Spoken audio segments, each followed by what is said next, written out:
Terima kasih Anda masih bersama kami di Halo Indonesia. Pemirsa, sudah lebih dari 1 minggu pembelajaran tatap muka dengan kapasitas 100% digelar.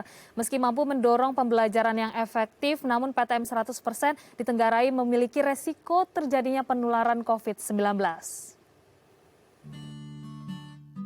Sudah lebih dari 1 minggu, sekolah-sekolah di Jakarta menyelenggarakan pembelajaran tatap muka setiap hari dengan kapasitas siswa 100%. Meski hal ini dapat mendorong pembelajaran yang efektif dan meminimalisir learning loss, PTM 100% dinilai masih memiliki resiko. Pasalnya, PTM 100% di beberapa sekolah tidak membatasi jumlah siswa di dalam kelas dan menyebabkan tidak adanya social distancing atau jaga jarak di dalam kelas. Selain itu, penerapan ini juga tidak diikuti dengan tidak adanya penambahan ruang kelas untuk meminimalisir kerumunan. Tak hanya di Jakarta, PTM 100% kini juga sudah digelar di beberapa daerah lainnya, seperti Tangerang, Bandung, Semarang, hingga Denpasar.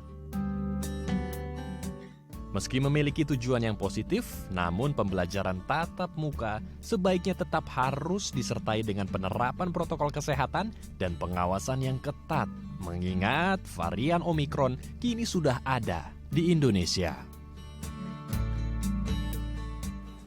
Ya, untuk mengetahui seberapa efektifkah PTM ini di sekolah dan apa sebetulnya skema tepat yang harus dilakukan dalam mengadakan PTM dengan kapasitas 100%, untuk membahasnya kita langsung saja berdiskusi dengan Bapak Satriwan Salim selaku Koordinator Nasional P2G dan Bapak Indra Charismiaji selaku Pengamat Pendidikan. Selamat siang, salam sehat Bapak-Bapak, apa kabar? Selamat siang Mbak Priscila, selamat siang Kang Baik. Ses. Kita sama-sama menyambut baik begitu kebijakan baru di masa transisi. Ada penurunan kasus COVID-19 yang menurun di akhir tahun menuju awal tahun. Kemudian di awal semester ini akhirnya Kementerian Pendidikan dan juga beberapa daerah ini setuju mengadakan PTM 100%. Nah, saya mau ke Pak Satriwan terlebih dahulu. Kita boleh menyambut baik, tapi kita juga harus mengevaluasi seperti apa kebijakan yang dilaksanakan juga di lapangan. Seperti apa Pak Satriwan penglihatan sejauh ini, evaluasinya? Adakah kesiapan memang sudah 100% siap semua sekolah menghadapi PTM 100% ini? Ya, terima kasih Mbak Priscilia, Mas Indra. Kami jaringan P2G baru saja merilis bagaimana evaluasi jaringan P2G di daerah-daerah ya. 1 minggu kita sudah mulai PTM 100%. Beberapa yang menjadi temuan kami adalah yang pertama terjadi banyak pelanggaran ya. Banyak pelanggaran terhadap prokes khususnya. Misalnya ketika pagi itu karena termogannya mungkin terbatas gitu ya, alat pengukur suhunya, sehingga anak-anak berkerumun gitu di pagi hari pas jam yang sama akan datangnya. Yang kedua adalah ketika sudah belajar, itu diam-diam ada yang sekolahnya kantinnya dibuka ya. Nah, padahal kantin dibuka ini kan kalau mengacu kepada SKB 4 Menteri ini kan dilarang. Tapi ketika ditanya kenapa dibuka, anak-anaknya lapar gitu. Karena kan jamnya lumayan lama ya, maksimal 6 jam ya kan, 1 hari gitu. Dan tidak semuanya bisa punya bekal makanan dari rumah gitu kan. Jadi terpaksa kantin dibuka. Kemudian yang banyak juga terjadi sepulang dari sekolah itu melanggar prokes, tidak pakai masker, di angkutan umum itu tidak jaga jarak dan seterusnya. Nah, ini diantara persoalan pelanggaran prokes yang terjadi. Termasuk juga kami melihat inspeksi-inspeksi itu yang dilakukan oleh aparat atau dinas pendidikan ya, itu minimalis gitu. Nah, kami berharap kepada Satgas atau aparat atau dinas pendidikan itu sidak ke sekolah-sekolah gitu. Nah, termasuk juga ventilasi udara ya, itu cukup banyak kami temukan di daerah termasuk Jakarta sendiri yang sekolahnya ventilasinya tidak terbuka. Nah, padahal itu wajib dibuka. Nah, lalu apalagi jaga jarak. Nah, kami menemukan juga baik di Jakarta maupun luar Jakarta ya, seperti di Solok Selatan, di Agam, gitu, di Situbondo, di Bima, di Ende, itu tidak jaga jarak ya, bahkan tidak pakai masker di sekolah gitu. Nah, ini di kelasnya tidak sampai 1 meter ya, padahal di aturannya 1 meter. Jadi memang implementasinya SKB ini sangat lemah ya kami lihat. Demikian, Mbak. Baik, artinya masih ada pengawasan yang kurang ketat begitu ya, apalagi ada ancaman dari Omikron sendiri yang mulai merebak di Indonesia. Saya ingin tahu sepekan terakhir apakah sudah ada klaster yang ditemukan, Pak Satriwan? Kalau klaster ya artinya kan itu ada ukurannya jumlah juga ya kalau dari kesehatan setahu saya gitu. Tapi kalau temuan kasus ya ada ya, kayak di DKI kan kemarin di Jakarta Timur kan salah satu SMA negeri ya, satu sekolah dan itu satu anak gitu. Baru itu sih yang kami dapat informasi ya dari teman-teman P2G ya. Kalau di daerah kami belum menemukan ya, kecuali tadi ya banyaknya pelanggaran baik di sekolah maupun pulang sekolah. Artinya sudah ada kasus yang ditemukan semenjak PTM ini diberlakukan ya. Saya ke Pak Indra Karismiaji, kalau kita melihat tadi sudah juga dijelaskan Pak Satriwan bagaimana masih ada kendornya protokol kesehatan, kemudian syarat-syarat untuk melakukan PTM 100%. Apakah kebijakan ini memang sudah tepat tiba-tiba 100% semuanya mengenai juga urgensi dari pemerintah kalau fokusnya learning loss begitu, tapi dari kesepakatan syarat-syarat seperti apa evaluasinya Pak Indra? Ya, satu hal yang harus kita sadari bersama, pandemi ini belum berakhir ya.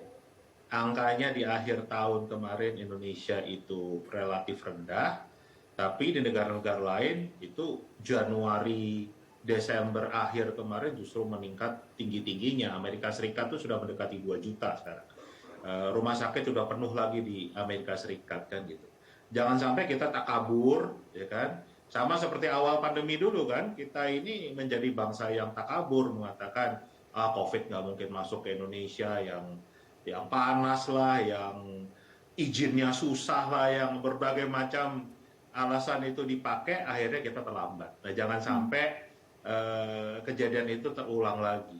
Jadi kita mungkin boleh yang agak belakangan, tetapi yang jelas pandemi ini belum berakhir, jadi kita harus berhati-hati. Itu pertama yang harus kita sadari bersama. Yang kedua, bicara tentang learning loss dan begitu.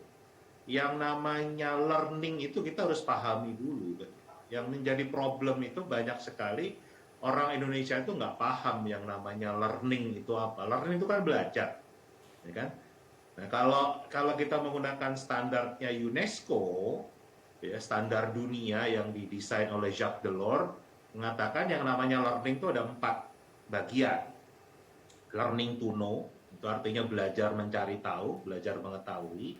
Yang kedua adalah learning to do, belajar untuk melakukan sesuatu. Learning to be, belajar menjadi sesuatu. Dan learning to live together, belajar untuk hidup bersama. Jadi harusnya kita bicara pendidikan itu mengajarkan caranya belajar kan.